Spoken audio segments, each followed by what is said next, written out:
Hello mga kalabs! Kumusta po kayo?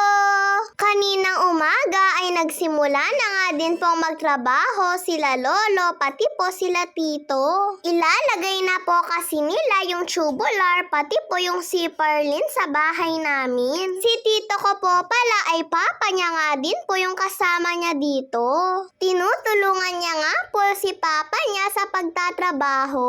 Para nga po ito sa bubong namin sa taas mga kalabs. Sabi po kasi nila mama at papa ay kailangan mauna daw po muna yung bubong na maitrabaho. Kapag po kasi uulan mga kalabs ay siguradong babahain po itong taas ng bahay namin. Tapos masisip-sip nga po at tutulo-tulo na nga din po dito sa loob ng bahay namin. Kaya eto nga daw po muna yung ipapagawa nila mama at papa. At nung mga bandang alas 9 na nga po mga kalabs ay nagpakape na nga din po si nanay sa kanila. Bali tatlo nga po silang nagtatrabaho. Umalis po kasi sila mama at papa dahil nagpunta po sila sa Tuguegarao. Bumili po kasi sila ng pintura pati nga din po pansit batil patong. Binilhan nga din po ni papa ng pansit batil patong yung lolo ko po pati yung mga tito ko na nagtatrabaho. Tignan niyo naman po si baby pagkatanggal pa nga lang po ni mama ng plastic ay dinukot niya na po kaagad yung paborito niya. Mahilig po talaga itong baby na to sa Shanghai. Tinuro niya nga po kaagad kay mama yung gusto niya mga kalabs. Tinawag na nga din po namin si nanay pati na rin po yung mga pinsan ko. Para sabay-sabay na nga din po kaming kumain ng pansit. Matagal na rin po pala akong hindi nakakatikim ng pansit batil patong mga kalabs. Mabuti na nga lang po at bumili sila mama at papa ng ganito. Bali eto na nga din po yung tanghalian namin. Tignan nyo naman at gustong-gusto nga po ni baby yung sabaw. Gusto nga din po niya yung tuloy-tuloy po siyang masubuan. Sumisigaw-sigaw nga po siya mga kalabs kapag hindi nga po siya kaagad nasubuan. At nung nakita nga po ni baby yung kalamansi ay tinuro niya nga po ito kay nanay. Kaya binigay nga din po ni nanay sa kanya. Tignan niyo naman at hindi nga po siya naaasiman Natutuwa pa nga po siya sa pagsipsip niya po nitong kalamansi. Habang pinapanood ko nga po si baby sa pagsipsip ng kalamansi ay parang gusto ko na nga din po. Kaya eto nga at kinuha ko na nga din po yung isa pa pong natitirang kalamansi at sinipsip ko na nga din.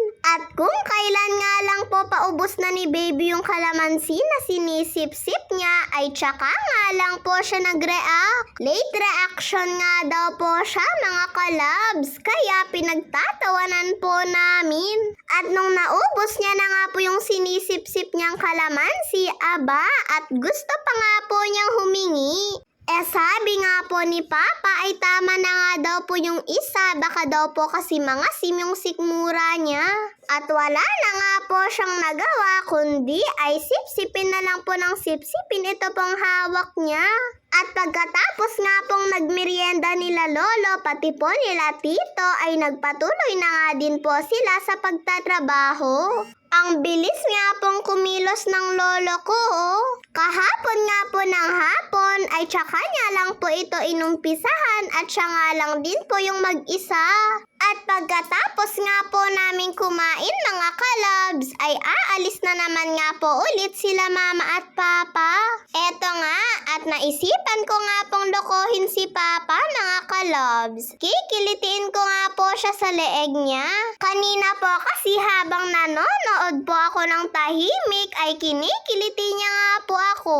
Kaya eto nga at gumaganti po ako mga kalabs. Ang lakas pa man din po ng kiliti ni Papa sa batok. At nung nakauwi na nga din po sila mama at papa, eto nga at bumili po pala sila ng merienda namin, pati po yung merienda nila lolo, pati po nila tito. Nagpabili po kasi ako kay mama ng paborito ko pong cookies. Ganito nga po madalas ang pinapabili ko po sa kanila mama at papa kapag pumupunta po sila ng Tuguegarao. Ang sarap-sarap po kasi kasi nito mga kalabs, lalo na nga din po kapag po sinabay sa gatas. At sinabay na nga din po nila mama ang pag-grocery ng kahit konti lang po. Yung mga importante nga lang daw po muna mga kalabs. Tulad nga po ng kape, asukal, pansit canton, noodles, mga sabon, at iba pa.